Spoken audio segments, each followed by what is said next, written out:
Hi YouTube, this is Joe Calton with Calton Cutlery. You can visit me on the web, caltoncutlery.com. Okay, so I have got some really nice updates on a couple of things.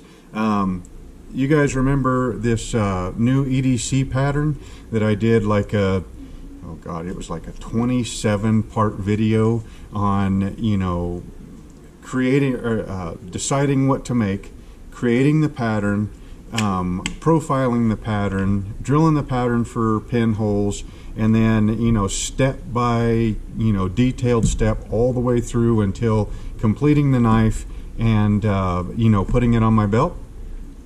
Okay, well, there was a couple of things about that knife that I hadn't got to do yet, and I was able to put it together here Wednesday.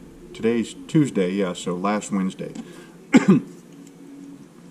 When I made that set of patterns, I ended up making myself a really nice one here.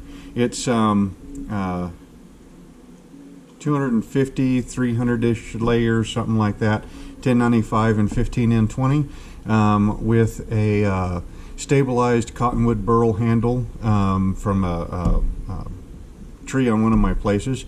And then, if I remember right, those are peen, nickel, silver pins. And in the standard, black Kydex sheath, with the setup for the belt loop. This is about as perfect of a in-town city type knife as what I've been able to come up with. You guys have seen the videos. That right there is the whole package. That's how nice and thin it is. It lays up really flat up against your hip. And it rides up nice and high too. So it's a very discreet sort of a knife. It's not like you're walking around town with a full-size hunting knife on your hip. I know some of us live in places where that's normal. Some of us are living in places where that's accepted, and some of us are living in places where that is totally not accepted at all. So this is one of those things that, it's a nice balance between a full-size knife and a discreet city-type knife, right? While still being, retaining most of the usefulness of a full-size knife. So anyway, so the last thing that I needed to test on this blade, or this pattern here, was how it does in the hunting fields. Last year, I decided to take a break from hunting because the freezers were just they were just too full, and there was some stuff in there that we needed to to eat to clear the freezers out quite a bit. So this year we took it a little bit on the easy side. Vance got an antelope tag and a mule deer tag. I got a mule deer tag and a late season cow-calf elk tag. Vance hadn't got his antelope yet. We've been out a couple of times, but haven't seen any on the place that we've been hunting. But he and I both went and got our mule deer last Wednesday, and I was able to field dress mine with this particular knife right here. Now, two things that I wanted to test on this blade with a mule deer size animal. Okay, this one right here was my everyday carry for quite a while, and it works good on antelope and cottontails and things like that, but it's a little on the small side for doing an animal like a mule deer, and quite a bit on the small size for an animal like an elk. Yeah, you could get it done, but it's just I just need a little bit more to hold on to on larger animals. So that's where this pattern came from. Now, if you line up the ricassos, this pattern is 3/4 of an inch longer in the blade and about a 1/2 inch longer in the butt than what the necker knife style is. On my mule deer, it was beautiful, absolutely beautiful.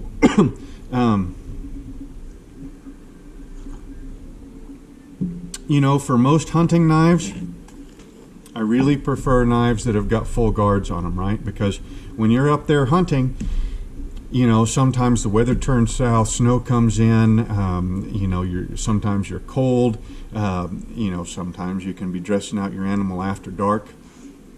So you get, in the worst case scenario, you get cold, wet, after dark, so you can't see, you know, and possibly in a hurry because you're cold and you want to get back to the truck, right? Well, that knife right there, it doesn't have a full guard, but what it does is it splits, this little thing right here, splits a guard and so a knife with a guard has, you know, your index finger hits it and that's a solid stop. It will not go forward, okay? This one right here splits a guard into 2 fingers. So now it rides right there on the front of your index finger, and it rides on the front of your middle finger at the same time, okay? So that way you don't have a protrusion, so you can make a narrower, flatter package, which is really nice for a city knife. I mean, like I said, this right here is the knife. I've been carrying this knife every day since the day I made it, 8 months or a year ago, something like that. And it is on my hip day in, day out. The second I put my, you know, the second I get dressed in the morning, this knife is on there. So I have, you know, rolled around up underneath a car or a truck working, you know, crawling up underneath, you know, the trailer working on, you know, whatever. I mean, this knife is there. So it's really nice. But anyway, back to the mule deer. So it felt really nice and secure. There was a brief instant, you know, when I, you know, opened up the body cavity, and you know, the knife in my hand got bloody. When that happens, typically speaking, if it's mostly blood, okay, your hand and your knife hand is going to be soaked in it, right? Okay, well, just take your, you know, hold onto the blade with your non-knife hand and then wave that knife hand a little bit, okay? Let that blood kind of tack up some, and then grab your knife again, and boy, it'll be, that blood actually helps you with the grip, okay? Once it's tacked up a little bit. When it's real, real wet, it will get slippery. But between letting the blood tack up and then that split guard like that, there was, you know, that knife didn't feel like it was slipping. It never once felt like it was uncontrollable. It was just about the perfect size to reach up in the body cavity and, you know, get around the diaphragm, reach up in, free the heart and the lungs from the underside of the spine. You know, a nice size to make the opening cut. And then big enough, with a big enough handle that, you know, you had enough to grab a hold of to split the sternum, you know, on the, I mean, not right up the middle of the sternum because a knife won't do that. But if you go just off to the side, either side, there's a little bit of cartilage right there. And you put your knife edge in that, and then you can go right, pretty much unzip them clear up to about here to where you get through all the ribs, and then slice through the skin and the neck to be able to remove the windpipe. I mean, that thing did a really, really good job. There was enough length to go ahead and, you know, cut the windpipe free up underneath the jaw, you know, to be able to pull that out of the neck roasts, which I do love neck roasts. It just frickin' worked really nice. The second thing, the second big thing I've been testing on with this knife, you guys know that I am a fairly coarse grit edge guy, right? Okay, my absolute all-time favorite edge is either the DMT 325 or the Smith's 325 diamond stones with micro bevels. Now in the knife world, that is a pretty coarse edge, and a lot of folks don't like edges that rough until they try them, or that coarse until they try them. That edge is it strikes a really good, I mean, you can get more aggressive edge, edge finishes, okay? But typically then they start getting too coarse and then you can't do detail work. You can get an awful lot finer edge finishes, but then, you know, you can do detail work, but then they start losing an awful lot of that aggressiveness. So my all-time favorite edge is that diamond stone with a 325 grit, okay? This one I have been running with the King 6000 grit Waterstone edge. The original, the K. Hang on a second.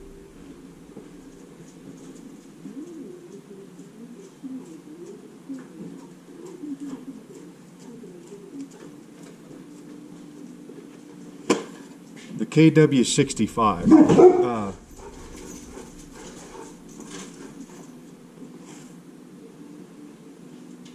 The wind's howling. Maybe they're barking at a tumbleweed. King has got a newer stone out that's, I think it's still a 1,000, 6,000 grit, but it's formulated for harder, you know, like the new run of super steels. That stone right there works absolutely perfect on, you know, 1095, 5160, 52100, even my 440C stainless. It works for everything I need. I haven't really gotten into the whole super steel craze. And that stone works, and it's $28 delivered off Amazon. But I have been running a 6,000 grit edge for about the last 2 years or so. Okay, maybe a year and a half, somewhere around in there. This one right here, pretty much since the day I made it, I've been running that edge. I did sharpen it a couple of times with a 325 just to see, and the prototype of this knife I ran pretty much the entire time with that 6,000 grit edge on it, and this is straight 1095. What I found, I was really surprised. Okay, going from that very aggressive slicing type edge, okay, where that 325 grit edge, you put your knife on something and you move it either back or forwards, okay, and it just starts ripping, tearing, biting, and shearing everything it contacts, okay. It cuts with extremely light pressure, and it cuts for a good long time before it needs touched up. This 6,000 grit edge, you still do get a little bit of slicing aggression, a lot more than what you would think that you might, but you also get a lot more, it's more suited towards push cutting, which I'm not generally a push cutter, or at least I wasn't up until this last year and a half, you know, dealing with this finer edge. What I found out is that your hand automatically adjusts to that different edge, okay? So when you, let's say you're opening up a bag of dog food, right? Okay, typically a bag of dog food, you hold the top, punch your knife through, angle the knife, the butt forward, or the tip forward. I usually do the butt forward, and then just move your hand across. And then as that bag slips across that edge, or tries to slip, that aggressive teeth just rip it right open, right? Okay, well, with this finer grit edge, it doesn't have as many teeth to be aggressively slicing. So you move the tip forward just a little bit so that it kind of traps that bag for a half a second longer, and then pretty much push right through it. Okay, now within a cut or two, your hand will start noticing the difference and start making adjustments. It's pretty amazing. Now, I'm still running a 325 grit edge on my liner lock. Okay, so I carry both of these knives every single day. This one's got a 6,000 grit edge, this one's got a 325 grit edge. And my hand, I mean, it's pretty weird. Your hand will automatically adjust the way that it works based on whichever edge that it's getting feedback off as the cut happens. With the deer, you know, deer are flesh and blood, right? So they've got blood, they've got fat, they've got sinew, they've got you know, muscle, they've got all kind of stuff in there that will gum up an edge. Okay, that fat will kind of tend to collect in the bottoms of the teeth. You know, the sharpening stone teeth that are left in here. And I was kind of afraid that with the 6,000 grit edge, those teeth being so small, that the fat would load up the edge and it would quit working. It did to a point, but not any worse than the 325 does. And like I said, you change the way you work with it, and it worked just fine. I was really surprised. this one, like I said, I dressed out mine. Then when we got home, because I generally, since Vance was with me, I took the game cart, that game cart way up in there, and we were able to load both deer up on it at the same time. I told the story in the Art of the Rifle by Jeff Cooper book review. If you want to see that one, that's the video. So we put both deer on the game cart and then took them back to the truck, loaded them up in the truck, and brought them home. Generally speaking, I don't take the forelegs off until we get home and, you know, I'm ready to hang them up in the cooler, because those forelegs make really nice handy handholds, you know. So, you know, if the deer isn't too big, if it's, you know, 150 pounds or less, you can just grab both forelegs in one hand and both hind legs in the other hand and pick the thing up and toss it in the bed of the truck if you need to. Or if you need to, you know, turn it around inside the truck, you know, those forelegs are a nice handy hold. Well, so once you get back and you hang them up, you don't need those. So this knife did all four of my deer's legs. You know, you skin them, lay the skin back, pull the hide back to towards the body of the deer. Then you ring the leg right around the joint with this portion of the knife right here. Once you get rid of the majority of the sinew, then you go ahead and hold the leg and pop it right quick, and that'll pop that joint. Once the joint is popped, then you take this portion on the edge again and then cut through the remaining muscle and tendon and everything, and then, you know, go to the next one.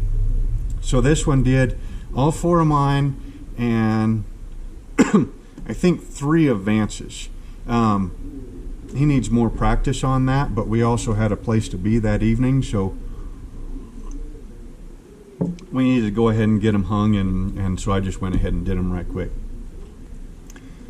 I also didn't sharpen this edge before we went hunting. I really should have, but it's been probably about 2 weeks since I touched the edge up on this.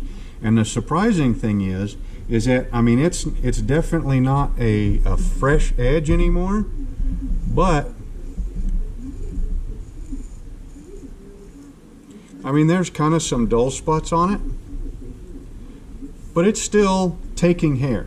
It's not really popping them like they would if it was, you know, a fresh edge, but it's definitely not scrape shaving either. It's cutting the hairs off of my arm.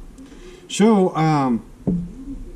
like I said, I am pretty dang pleased. I mean, for an everyday carry knife to do that well in a big knife type job, boy, I tell you, I'm just really, really pleased. And that 6,000 grit edge, you know, I wouldn't sharpen all my knives with that 6,000 grit edge, but to keep one with that 6,000 grit edge, boy, you know, I'll probably keep running it. One thing about that higher grit edge is that I notice I use steel up quite a bit less.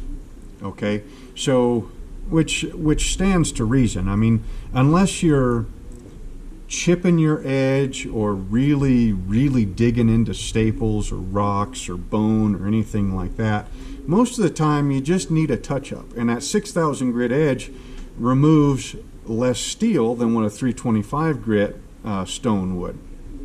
And so you can tell, I mean, after, like I said, 8 months or so of using this knife, I mean, the edge was even with the choil here. Okay, so I've only used up maybe a 1/16 of an inch of steel already in 8 months to a year. I mean, I'm usually, well, no, this one was kind of the same way. That one, no, not really. How about this one? No, you won't really be able to tell it. Usually I wear knives out pretty dang quick because I use them so hard, and because I like having that initial fresh edge. So that 6,000 grit edge is pretty nice for using up less steel over, you know, a period of a couple of years also. So I'm pretty impressed with it. Another thing I found was that the handle right here, I told you I made it out of cottonwood burl that I stabilized here in the shop. Well, burl, you know, it's one of the few things that I buff, you know, to actually make it pop and make it look really nice.